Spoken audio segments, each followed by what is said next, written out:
This is the secluded Spanish cottage in the exclusive Brentwood section of Los Angeles, where actress Marilyn Monroe died, bought with sleeping pills near her bed. The cameras were ready. The lights were blooming under the desert sky. The sound men were sweating through their shirts. And somewhere behind a thin dressing room door, Hollywood's most luminous star was shaking. This is the part the headlines never printed.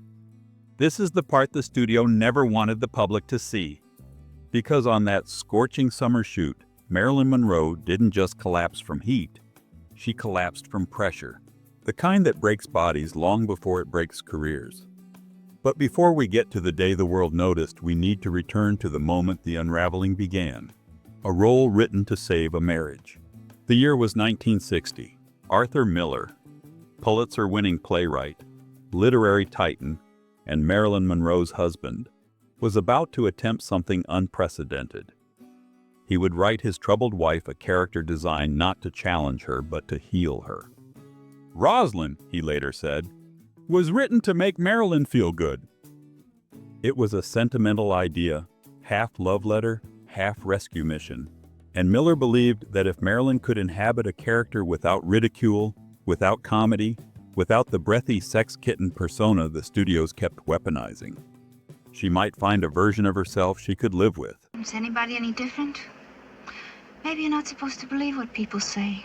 Maybe it's not even fair to them. To secure that fragile hope, Miller went to the one director who had previously calmed Marilyn's anxieties, John Huston. He was rough around the edges, unpredictable, and famously stubborn, but Marilyn trusted him. On one of their earlier pictures, Huston had leaned close and told her, almost fatherly, "If you're not nervous, you might as well give up." For once, Marilyn didn't feel like the problem. She felt like an actress. But Huston would later tell friends that The Misfits was never just a film. It was a battlefield disguised as a love story. And everyone on it was bleeding long before the cameras rolled. A location that turned against her. The plan had been straightforward. Escape the suffocating studio lots and shoot in Nevada, where the open air might soothe Marilyn's nerves. But desserts, like fame, are rarely kind. The temperature surged past 100 degrees Fahrenheit, 38 degrees Celsius. Sand blasted into lenses, hair, cups of coffee, and call sheets. The producers paused filming as dust storms swallowed entire horizons. What was meant to be therapeutic became punishing. Eli Wallach, who played Guido, had worked with Marilyn before. Pretty soon you don't hear anything, you don't see anything, not even your wife. But now he noticed something that worried him. She seemed a different Marilyn, he recalled. And the action that happened off-screen rivaled what was happening on screen. That is a startling statement coming from a man trained to understate. Off-screen drama rivaling on-screen drama. Imagine how much turmoil that implies. So what was happening off-screen? The triple collision: pills, press, and love. By 1960, Marilyn was navigating a three-front war. The pills that woke her up, the pills that put her to sleep, and the fear that she was losing Arthur Miller. Miller, once her sanctuary, had grown distant. The woman he had mythologized into a tragic muse now frightened him. Her fragility demanded constant tending, and his script, intended as salvation, became evidence of her collapse. During table reads, she struggled to concentrate. During rehearsals, she cried in bathrooms. During nights, she paced hotel suites, unable to sleep without help from small bottles. Hollywood liked to call this temperament. Doctors called it barbiturate dependency. Marilyn, in interviews, called it simply being tired. What would you call it? The rumors start to spread. Studios are sensitive to injury, not because of humanity, but because of budgets.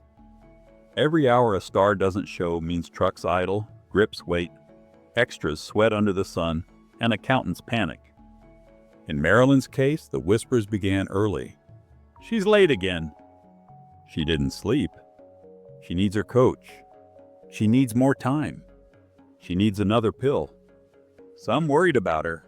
Some resented her. Some took notes for the press. In the golden age of Hollywood, stories didn't spread through Twitter. They spread through waiters, hairdressers, nurses, and editors, the silent couriers of socially acceptable gossip. And Marilyn? She tried to perform. John Huston later said that when she was in front of the camera, something extraordinary could happen. She wasn't acting. It was the real thing.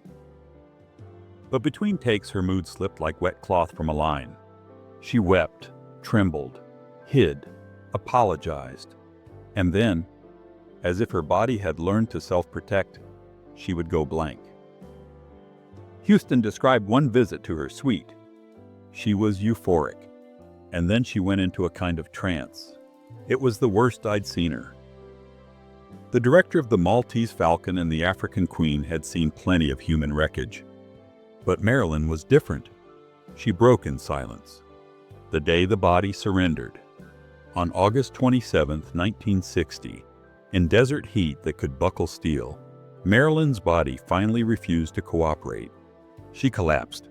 No headlines, no studio notice, just a star lying in the sand as grips and assistants rushed toward her, unsure whether to call a doctor or a publicist. Life magazine would later print a sanitized sentence. Marilyn collapsed with heat fatigue. Heat fatigue? The phrase does a lot of quiet work, doesn't it? It shifts blame from pills, pressure, insomnia, heartbreak, and addiction to the weather, as though the sun was the villain and not the studio machine. But the fallout revealed more truth than the headline. She was sent not to a spa, not to bed, not to a hotel, but to Westside Hospital in Los Angeles, where doctors attempted to wean her off barbiturates. That detail alone changes the whole story. The collapse wasn't just dehydration, it was dependency. How many illnesses in Hollywood have been relabeled to protect an image? How many collapses have been rewritten as heat fatigue, exhaustion, or creative rest? The return no one should have allowed. After a brief hospitalization, Marilyn returned to set. Huston was hopeful. He always believed in talent's ability to resurrect itself. But talent is not a treatment plan. Talent does not flush toxins from the body. Talent does not repair marriages or rebalance chemicals or regulate sleep. She returned thinner, more hollow around the eyes, more dependent on the small vials that had become her traveling pharmacy. Production halted again, then resumed again, then halted again. At one point, Monroe was detoxing off-set, while cameras pointed at an empty chair where her character should have been. Imagine directing a film while your star is in withdrawal. Imagine acting opposite someone whose body might give up mid-scene. Imagine trying to build a performance out of fragments. Montgomery Clift, himself struggling with addiction and chronic pain, told a friend that the set felt like a hospital disguised as a movie. Clark Gable, already aging, already fighting his own ailments, refused to complain. He believed the film mattered. He said that if the Misfits encouraged even one person to be themselves, it would help. But sincerity could not hold the production together. The collapse had already begun, and not just Marilyn's. If a person's genius depends on destroying their health, do we call it dedication or exploitation? When the Misfits finally limped into post-production, it looked less like the triumphant comeback film Arthur Miller had envisioned and more like a battlefield report stitched together for theaters. To audiences, it would later become Marilyn Monroe's most mature role. To those who made it, it felt like a farewell disguised as a performance. But the part of the story the public remembers is not the collapse in the desert.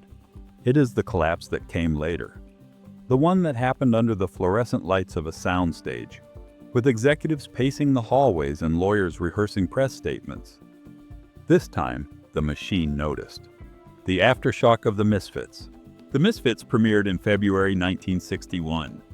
10 days later, Clark Gable died of a heart attack.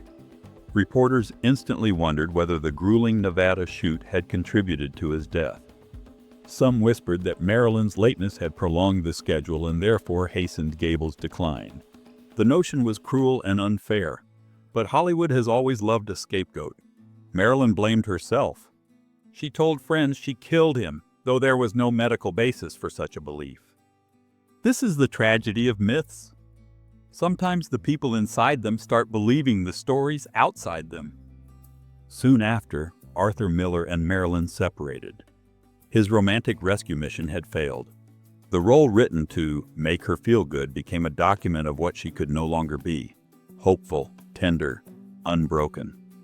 When a star loses her marriage, her co-stars, her director's confidence, and her public narrative all at once, something fractures. That fracture would widen in 1962. The comeback that began with a delay. In early 1962, 20th Century Fox announced that Marilyn Monroe would star in Something's Got to Give, a romantic comedy opposite Dean Martin. It was supposed to be light, playful, and profitable. It takes me 2 seconds. It's taken you've had 2 days. The perfect antidote to the heaviness of the Misfits. But on the very first day of shooting, Marilyn showed up late. Then she didn't show at all. Then she showed for a few hours and left again. Studios can tolerate difficult actors. What they cannot tolerate are unpredictable schedules. Unpredictability burns money faster than bad reviews. George Cukor, the director, tried to keep the mood professional, but even he confessed to running out of scenes to shoot. 11 days went by without Marilyn on set. Crews sat around estimating how many minutes of film they could salvage from fleeting appearances. And then, on April 30th, Marilyn finally walked in looking radiant, rested, and determined. No one knew that within 48 hours her body would betray her in front of an entire production. On May 2nd, during rehearsals, Marilyn suddenly collapsed from a fever. According to studio records, she had been running a temperature of 104 degrees Fahrenheit, 40 degrees Celsius. The set froze. Makeup artists watched helplessly. The script supervisor dropped her pencil. Assistants whispered into phones. Doctors were called. There is a peculiar silence that falls over a film set when illness announces itself. The kind of silence that makes you realize the movies are built on bodies, and those bodies are expected to perform miracles. Time magazine later wrote that after filming a swimming pool scene, she seemed to recover briefly, even smiling for photographers and reporters. But the next morning, she collapsed again and was rushed home. 2 days later, production shut down.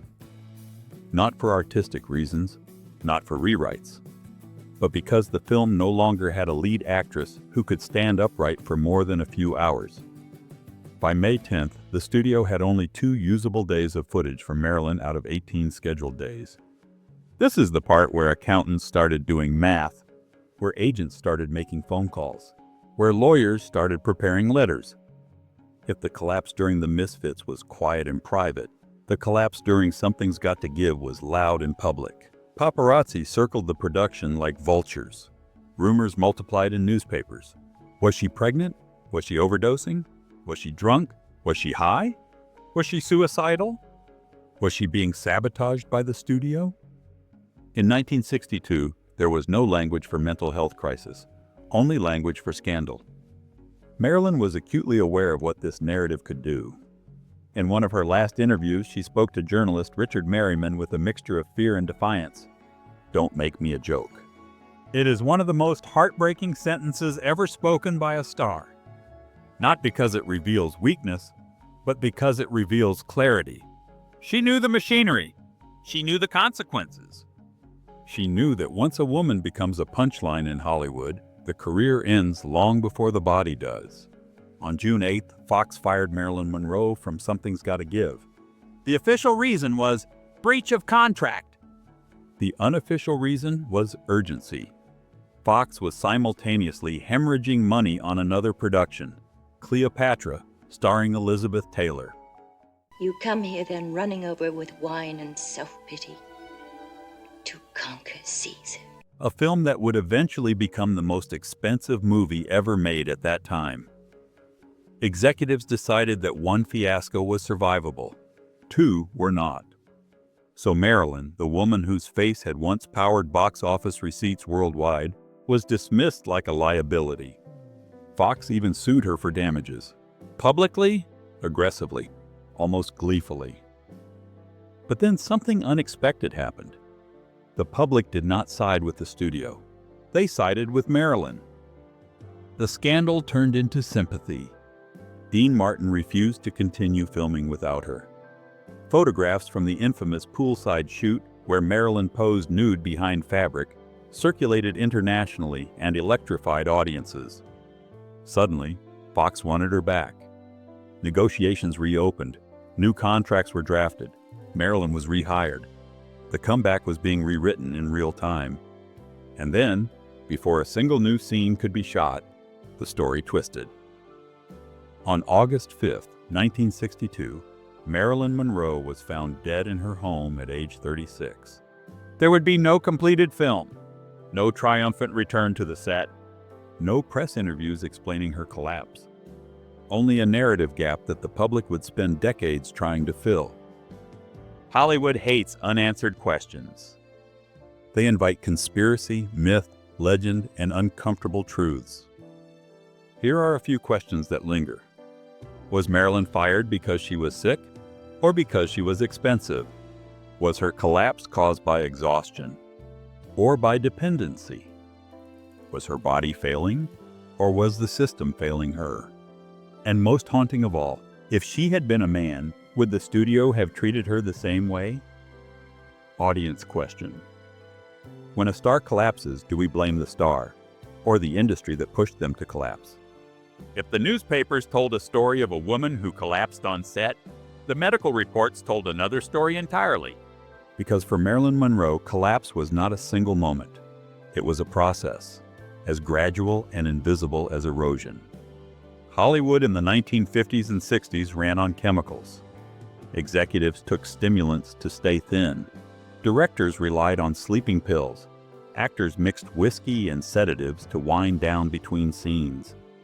Doctors, agents, studio fixers, and psychiatrists all played their part in the pharmacological ecosystem. In this era, barbiturates were handed out with an ease that now feels reckless. Insomnia? Here's a prescription. Nerves? Here's another. Exhaustion? Double the dose. Need to wake up? Add amphetamines. Need to perform? Mix both.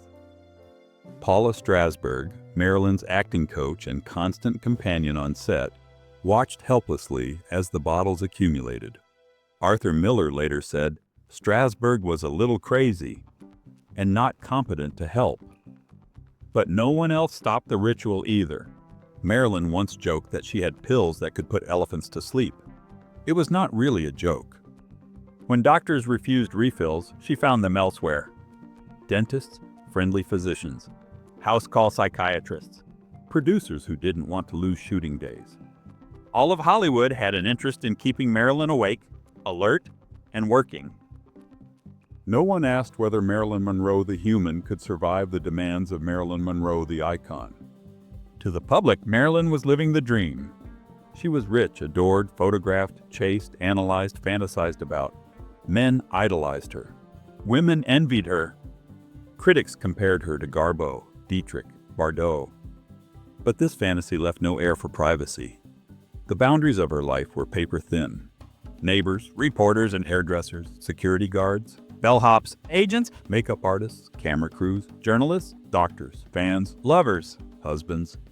Everyone felt entitled to a piece of her.